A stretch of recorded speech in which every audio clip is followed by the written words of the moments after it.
हाँ, नमस्कार बच्चों। मैं आज कक्षा 9 का दूसरा पार्ट हमारे आसपास के पदार्थ में द्रव्य की अवस्थाएं और परिवर्तन, ये आपको बताया जा चुका है। हम कुछ टर्मिनोलॉजी या कुछ शब्द लेकर के आपके सामने प्रस्तुत हैं जो इस पाठ का मुख्य अंग है। इतना तो आपको बताया गया कि हमारे चारों तरफ जो कुछ स्थान घेरते हैं जिनमें भार होता है उन्हें हम पदार्थ या द्रव्य कहते हैं।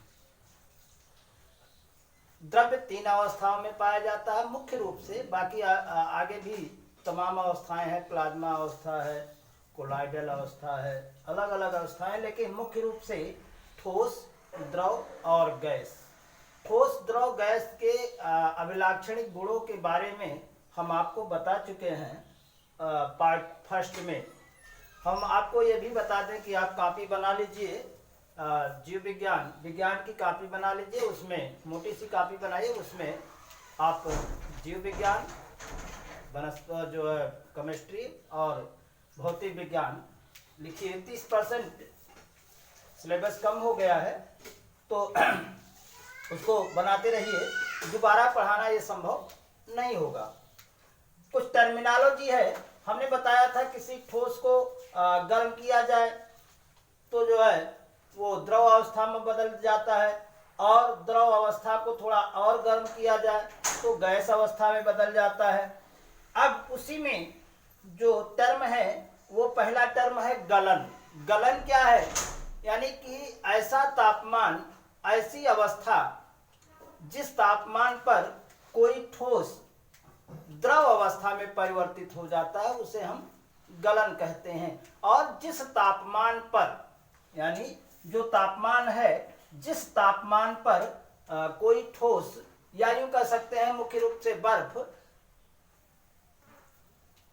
जिस तापमान पर द्रव अवस्था में परिवर्तित होने लगता है वो उसका गलन या उसका गलनांक कहलाता है।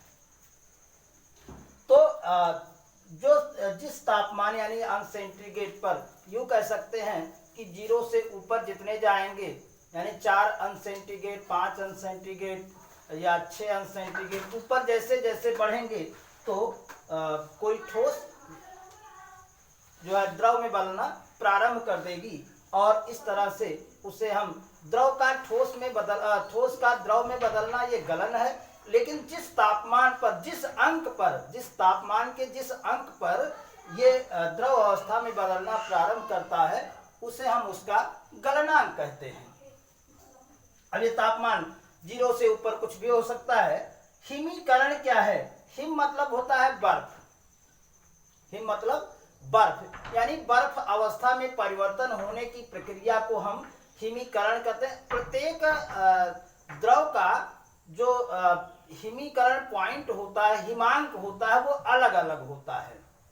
अगर हम जल की बात करें तो जल का हिमांक 0.0 अंश सेंटीग्रेड होता है। 4 अंश सेंटीग्रेड से बढ़ना प्रारंभ होता है, यानी 0 अंश सेंटीग्रेड पर कोई द्रव यानी कि जल ठोस में बदल जाता है, यानी हिम अवस्था में बर्फ में परिवर्तित हो जाता है, तो उसे हम उसका हिमीकरण कहते हैं। और उस अंक को, यानी उस सेंटीग्रेड को जिस पर कोई जल ठोस में यानी हिम में यानी बर्फ में बदल जाता है तो वह उसका हिमांक कहलाता है। क्वथन, क्वथन का मतलब होता है उबलना। एक ऐसे तापमान, आप पानी गर्म करते हैं, गर्म करते करते रहते हैं, पहले तो पानी जो है जल जो है उबलना प्रारंभ नहीं करता, लेकिन एक ऐसी अवस्था आती है कि जिसमें जो जल है, पतीली में या बर्तन में जो जल है वो उबलना प्रारंभ कर देता है। और जब जल उबलना प्रारंभ कर देता है तो उसका तापमान जो है स्थिर हो जाता है, पुनः तापमान जो है उसका नहीं बढ़ता है। तो ऐसा मतलब जल का उबलना ये क्वथन कहलाता है। और जिस तापमान पर 100 अंश सेंटीग्रेड तापमान पर जल उबलना प्रारंभ कर देता है तो वो उसका क्वथनांक कहलाता है। संघनन का मतलब होता है किसी अणुओं का, द्रव के अणुओं का या ठोस के अणुओं का और अधिक पास आ जाना। क्या? ठोस के या द्रव के अणुओं का और अधिक पास आ जाना, ये संघनन कहलाता है। ये विशेषकर हिमीकरण से ही संबंधित है। संघनन का मतलब अणुओं का क्लोज होना या इकट्ठा होना होता है। तो इस तरह से किसी द्रव या किसी अर्ध ठोस अवस्था का तापमान के प्रभाव से क्या हो जाना और अधिक नजदीक आ जाना अणुओं का, वो संघनन कहलाता है। इसे हम इंग्लिश में कंडेंसेशन कहते हैं, गलन को इंग्लिश में मेल्टिंग कहते हैं, हिमीकरण को फ्रीजिंग कहते हैं, क्वथन को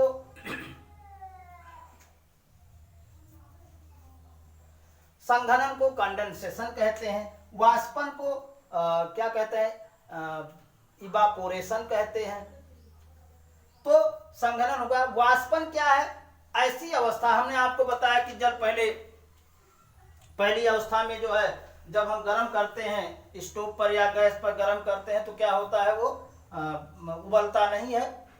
और जब उबलता, और एक ऐसी अवस्था आ जाती है जब द्रव उबलना प्रारंभ कर देता है। और ये भी हमने बताया आपको कि जब द्रव उबलना प्रारंभ कर देता है तो उसका तापमान स्थिर हो जाता है। तापमान स्थिर हो जाने के कारण अब ये जो जल के अणु हैं उनमें ऊर्जा अधिक मिल जाती है, तो वो वाष्पित होने लगते हैं। तो ऐसा पॉइंट, यानी 100 अंश सेंटीग्रेड से ऊपर का पॉइंट, ये वाष्पन कहलाता है। और जिस पॉइंट पर, जिस अंश सेंटीग्रेड पर कोई जल या द्रव का अणु वाष्प के रूप में परिवर्तित होने लगता है, उसे हम उसका वाष्पन अंक कहते हैं और इस क्रिया को हम वाष्पन कहते हैं। एक व्यवस्था और है। आप जानते हैं कि कोई भी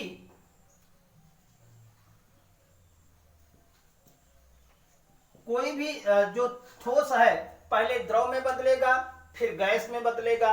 तापमान के प्रभाव से गैस जो है पहले द्रव में बदलेगा और फिर ठोस में बदलेगा। तापमान के परिवर्तन के कारण तापमान अधिक होता जाएगा तो ठोस द्रव में, द्रव गैस में, लेकिन तापमान कम होता जाएगा तो गैस द्रव में और द्रव ठोस में बदलता जाएगा। ये प्राकृतिक प्रक्रियाएं, वर्षा इसी के प्रक्रिया के कारण होती है।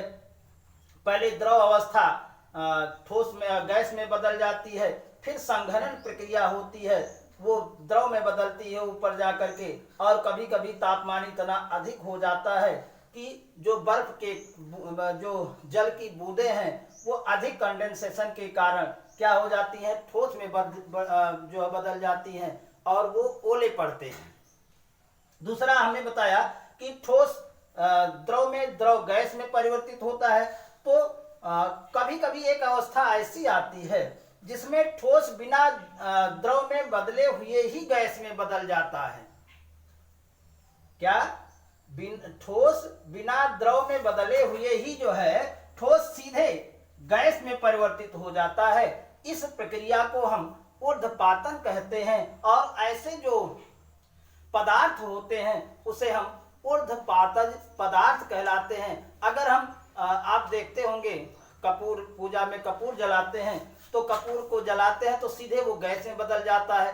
दो चीजें ऐसी हैं, दो अवस्थाएं ऐसी हैं जो कि, दो पदार्थ ऐसे हैं जो कि बिना द्रव में बदले ही सीधे ठोस में बदल जाते हैं। ये दो पदार्थ हैं, एक तो है कपूर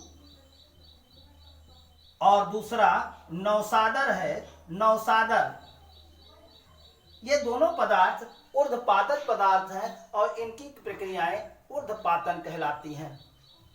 अब हम तापमान के इकाई की बात करें तो तीन इकाइयां हैं। एक तो सेंटीग्रेड है और दूसरा सेल्सियस है, नहीं फारेनहाइट है,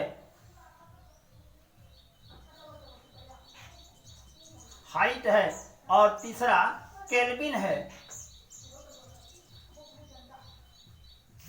तो क्या होता है, केल्विन सेंटीग्रेड केल्विन से को घटाने पर क्या जो है 273 अंश सेंटीग्रेड घटाने पर सेंटीग्रेड प्राप्त होता है। इस आधार पर हम अगले टर्म में आपको सेंटीग्रेड से फ़ारेनहाइट, फ़ारेनहाइट से केल्विन में बदलने की प्रक्रिया को बताएंगे। हम थोड़ा सा, पहला पार्ट समाप्त होने वाला है, तो एक्सरसाइज आप देख लीजिए। कह रहा है कि नेप्थालीन को रखने पर यह समय के साथ ही कुछ भी ठोस पदार्थ बिना छोड़े बिना अदृश्य हो जाती है।